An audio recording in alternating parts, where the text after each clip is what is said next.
चुमा मांगेला ते कटरवा वाला गेहूं के कटाई में। चुमा मांगेला ते कटरवा वाला गेहूं के कटाई में।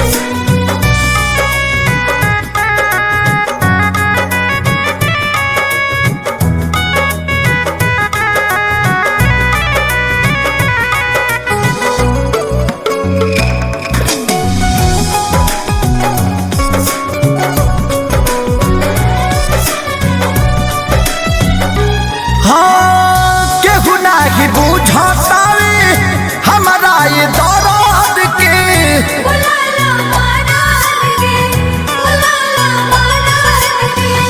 तरी में के बोझा हमारा अखिया के सोझा हो ढाली साराद के।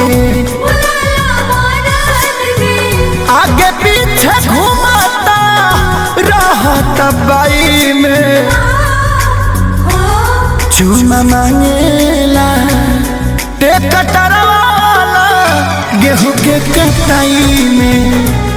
चुमा मांगेला ते कटरवा वाला गेहूं के कटाई में।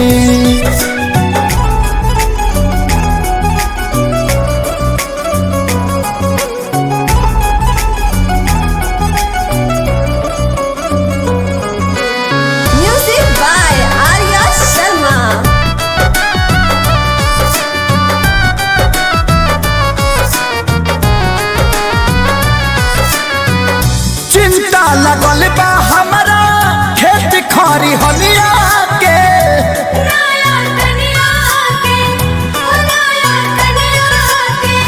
सभे देखल चाहे चढ़ली जवनिया के।